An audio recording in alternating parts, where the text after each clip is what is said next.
Hey guys, I'm sorry, I kind of forgot Zeztz was taking a break last week, so this week's episode is not only late on my end, but it's late on their end too, which I guess befits, but yeah, sorry for being late. I was too wrapped up in enjoying actually good stories. In case you're wondering why I'm saying that, I didn't enjoy this episode, but I'll save that for after I tell you about what happened this week. So we begin off last week with Baku being, dead. And so you might be wondering, okay, how are they going to cure this affliction? Oh, she just shoots him with the recovery capsule, which makes sense. Don't get me wrong, I'm not upset that they did it. I'm just kind of upset that they did this quickly, like, what to do. And the reason for it is that apparently recovery can only recover other things, not the user. So, despite the fact it was seemingly working for Baku, it wasn't at its full power, which is why him getting shot with the gun actually makes a huge difference. Okay, sure, I'll take that. And the blast was so powerful that Ned knocked Nim back because, yes, she actually has shit to do. Again, I love this. By far, my favorite part of the episode was the fact that it was her that shot him and not like Zero that just appears out of nowhere and shoots him. So hey, a win is a win.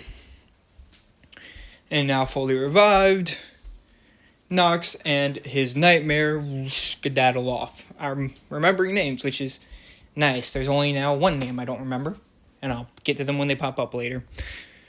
And he and Nim share a cute little moment together where he's like, hey, you really shouldn't be using any of my Zeztz weapons if you're not a Kamen Rider, so just don't do that again.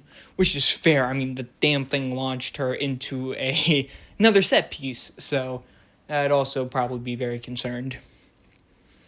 But all's not good, as the chef is still suffering from an affliction. And they try to go back to the restaurant to see it. Meanwhile, off in his evil lair or whatever, Nox is looking over that book from episode 7, right? Episode 7 is the one where he found out Nim's backstory. No, not episode 7. Oh, it was episode... someone drop in the comments down below because I'm struggling to genuinely remember what episode the book last appeared in, but he's looking over the book, and he's particularly stopping on the green one, like, yes, that is the one. And our mission is the same as last week, because it's a two-parter. So, out in the real world, his sister, who I remember her name now because they put a sign in the show. If it's not in the show, I'd struggle to remember names most of the time. So here that's right out, I'm actually able to kind of remember it. Yeah, but anyways, Minami's just like, you're not leaving this hospital. In fact, I have people guarded outside the room to stop you from getting out. Which is kind of adorable. It's sweet that she is worrying about her brother.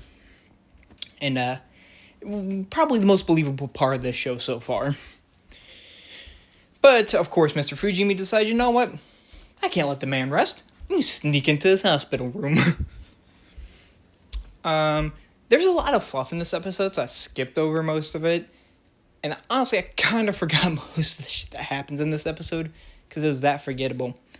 But we just find out, basically, in that the real world, the chef actually has, cancer. And it was not the biological weapon that affected him, which is why the recovery capsule basically did nothing. Because I guess it can't cure cancer. Okay. But with all that stuff aside, Zeztz knows he has to go into the dream. So when he does, he takes Nim with him, which is cute. I find it nice that she got to ride the bike with him. And also, she does get to see Zero transform into the bike, which is cool. So they find the mine doors for the chef, which I apparently misunderstood this. It's not in the front part of the restaurant. It's the old restaurant, which is why I guess it took Baku a minute to find the doors. And of course, Nim is concerned that if they don't stop this weapon soon, the VIPs will, be poisoned. Oh, I forgot to mention the fact that, they continued to go with there despite the chef having, ailments. And in the real world, the two chef's assistants are hard at work getting that food prepared. And in the dream world, the chef himself is the one doing it. So he transforms into Zeztz Recovery, which here it makes a little more sense. It seems like the way Recovery transforms, he, all the power kind of swells into the belt and then, forms a suit around him, as opposed to just directly jutting out and forming the suit, which is unique. I like it, but it's very weird because it's very non-traditional. Then again, so is the rest of Zeztz, so that's something to consider. And we also get the debut of the Zeztz Breaker's Axe mode, which is okay, I guess. Also, at one point in the fight, the axe breaks and he uses the power of the recovery capsule to fix it. Really cool use of the powers, honestly. I did not think they'd use it for something like that. I thought it was only going to be used on organic things, but no. They use it on inorganic too, really stretching the definition of it recovers anything. But not all is good, as despite fighting the monster, he's still kind of suffering a little bit. I assume that's just because of how taxing Recovery's power actually is on the user. But he's still able to crank that finisher up and finish this relatively disappointing episode. Woohoo, yay, monster defeated. But all is not good as Nox whips out this brand new toy. Yeah, remember how I said I was gonna make another video between these two episodes? I forgot. And now the toy's officially been revealed, and I'm sure all of you have seen it everywhere, so good job on my part. But that's besides the point, as in the real world and in the dream world, they love it. It's great. And they're cured because the monster's gone. Woohoo! And we also get to see in the real world that the chef is doing mildly better and very pleased. All around happy ending. But not all is happy for everybody. As the lady detective, the only character I genuinely can't remember her name anymore, sits down with Mr. Fujimi to explain that she looked into his partner. One Keisuke, I forgot the last name. I'm really good at this, can't you tell? And he's like, how could you? And here comes the part I think every single one of us could see coming. He not only says he's gonna find him, but it turns out Nox is the missing partner. Dude, this was the most obvious thing they could have done. But then again, it is a show meant for kids, so I can't be too mad. But still, I've seen kids shows do better than this. I'll get to it later. So, Nox goes in, starts putting a brand new toy to Zetz's ass. And he steals the recovery capsule and he just plucks it at the Zeztz driver. And he's like, yeah, time for a villain monologue. As Baku's like, okay, now, why did you just steal my capsule? There's something out of store in the real world. So, woohoo, I wonder what that could be. It's certainly not going to be more brand new toys. And so, I forgot. I did not get the your next mission screenshot, so you're just going to have to deal with next week's mission, which is protect the national secret. So yeah, that's how the episode ends, just with them jacking the recovery capsule. Oh, and it does get removed from the end credits, which is nice. I did not like this episode, as I've probably made it very clear. This episode was just pure filler. It did not have to be 20 minutes. And I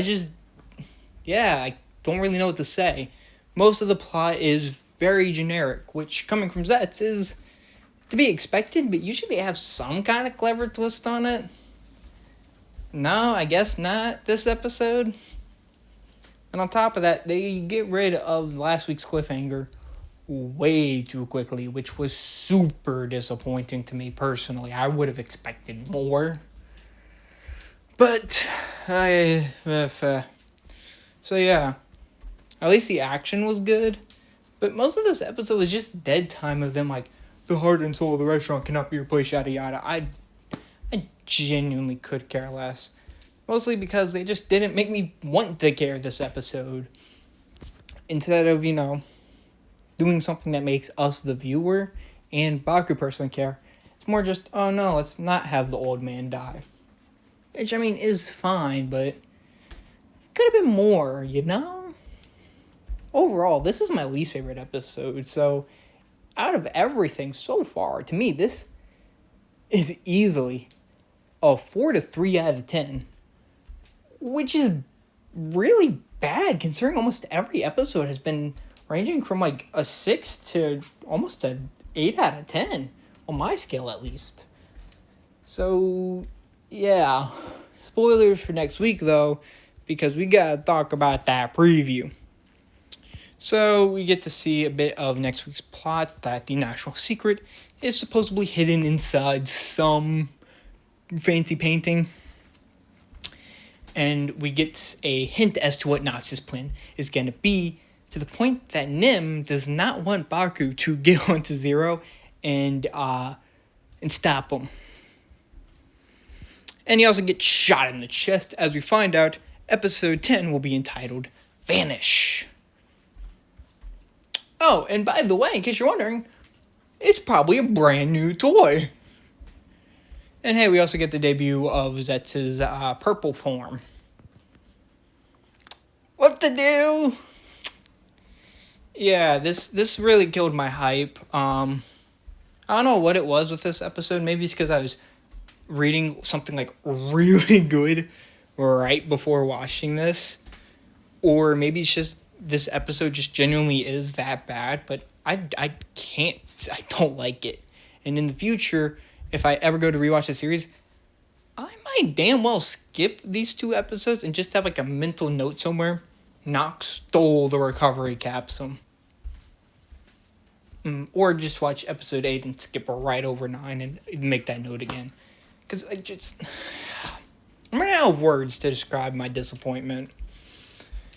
So, yeah, let me know what you thought down below. If this episode was as disappointing as it was for me, or if you actually ended up liking it. And if you did, let me know what you liked, because I was like hearing that and I find it interesting.